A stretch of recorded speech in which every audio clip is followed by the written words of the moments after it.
കൊച്ചിയുടെ സ്വപ്ന പദ്ധതിയായ സ്മാർട്ട് സിറ്റിയുടെ നിർമ്മാണ പ്രവർത്തനങ്ങൾക്ക് തുടക്കമാവുകയാണ്. പൈലിംഗ് ജോലികൾ അടുത്ത 15 ദിവസത്തിനുള്ളിൽ ആരംഭിക്കുമെന്ന് എംഡി ബാജു ജോർജ് പറഞ്ഞു.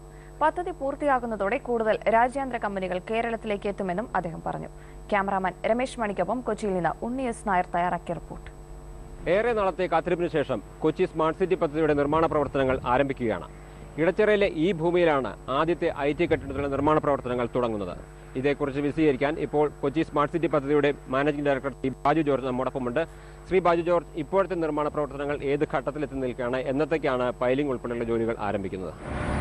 ഇപ്പോൾ നമ്മൾ കാണുന്നത് ലാൻഡ് ഡെവലപ്മെൻ്റ് ആണ് നടന്നുകൊണ്ടിരിക്കുന്നത്. അത് ഏതാണ്ട് ഇനി അടുത്തൊരു 15 ദിവസത്തിനുള്ളിൽ ലാൻഡ് ഡെവലപ്മെൻറ്റ് പൂർണ്ണമാവും. ലാൻഡ് ഡെവലപ്മെൻറ്റ് പൂർണ്ണമാകുന്നതിന് മുമ്പ് തന്നെ നമുക്ക് പൈലിങ്ങിൻ്റെ പ്രവർത്തനങ്ങൾ ആരംഭിക്കാൻ കഴിയും. അത് 110 ദിവസത്തെ ഒരു പ്രോസസ്സാണ് പൈലിംഗ്.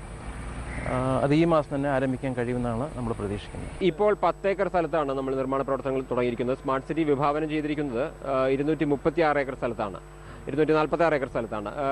ഇതുപോലുള്ള മൊത്തം സ്ഥലത്തുള്ള പദ്ധതി എന്നത്തേക്ക് നടപ്പിലാവും എന്നാണ് പ്രതീക്ഷിക്കുന്നത്? നമുക്ക് എഗ്രിമെൻറ്റിൽ തന്നിരിക്കുന്ന 10 വർഷമാണ് ഈ പ്രോജക്റ്റ് കംപ്ലീറ്റ് ചെയ്യാനായിട്ട്. അതായത് മിനിമം ഒബ്ലിഗേഷനായി 88 ലക്ഷം സ്ക്വയർ ഫീറ്റും പണി തീർക്കേണ്ട സമയം 10 ഏക്കർ. പക്ഷേ ശ്രീ അബ്ദുൽ ലത്തീഫ് അൽമുള്ള ഞങ്ങൾക്ക് തന്നിരിക്കുന്ന നിർദ്ദേശം ഇത് 5.5 വർഷം കൊണ്ട് തീർക്കണം എന്നുള്ളതാണ്. 5.5 വർഷം എന്ന് പറഞ്ഞാൽ കഴിഞ്ഞ ജൂലൈ 1-ാം തീയതി ഈ ബിൽഡിങ്ങിൻ്റെ പ്രവർത്തനം ആരംഭിച്ചപ്പോൾ മുതൽ ഇത്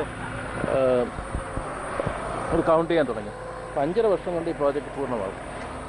ഈ 5.5 വർഷം കൊണ്ട് പദ്ധതി പൂർത്തിയാകുമ്പോൾ കേരളത്തിന് പ്രതീക്ഷിക്കാവുന്ന സാധ്യതകൾ എന്തൊക്കെയാണ്? കേരളത്തിലെ അഭ്യസ്തവിദ്യരായ ചെറുപ്പക്കാർക്ക് പ്രതീക്ഷിക്കാവുന്ന സാധ്യതകൾ എന്തൊക്കെയാണ്?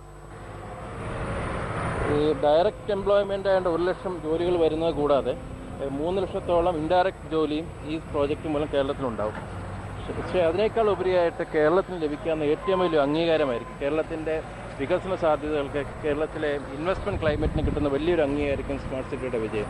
അപ്പം സ്മാർട്ട് സിറ്റിയുടെ വിജയം കൊണ്ട് അതിൽ ആവേശം ഉൾക്കൊണ്ടുകൊണ്ട് മറ്റു പല കമ്പനികളും പ്രസ്ഥാനങ്ങളും കേരളത്തിൽ കടന്നു വരാനുള്ള സാധ്യതയുണ്ട്. അപ്പം അതാണ് ഞാൻ കാണുന്ന ഏറ്റവും വലിയൊരു സ്മാർട്ട് സിറ്റി കൊണ്ട് കേരളത്തിന് അല്ലെങ്കിൽ എക്കോണമിക്ക് ലഭിക്കാൻ ഏറ്റവും വലിയൊരു അംഗീകാരം. ഈ കേരളത്തിനൊപ്പം അല്ലെങ്കിൽ കൊച്ചിക്കൊപ്പം പദ്ധതിയിട്ടാണ് മോൾട്ടയിലെ സ്മാർട്ട് സിറ്റി പദ്ധതി. അതിപ്പോൾ പൂർത്തീകരിച്ച് അതിൻ്റെ പ്രവർത്തനങ്ങൾ തുടങ്ങിയിട്ടും തന്നെ വർഷങ്ങൾ ഏറെയായി കഴിഞ്ഞു. ഈ ഒരു ഡിലേ കൊച്ചിയെ സംബന്ധിച്ചിടത്തോളം നിർണായകമായ ഏതെങ്കിലും തരത്തിലുള്ള ഒരു ഇമ്പാക്റ്റ് ഇതിനുണ്ടാകുമോ?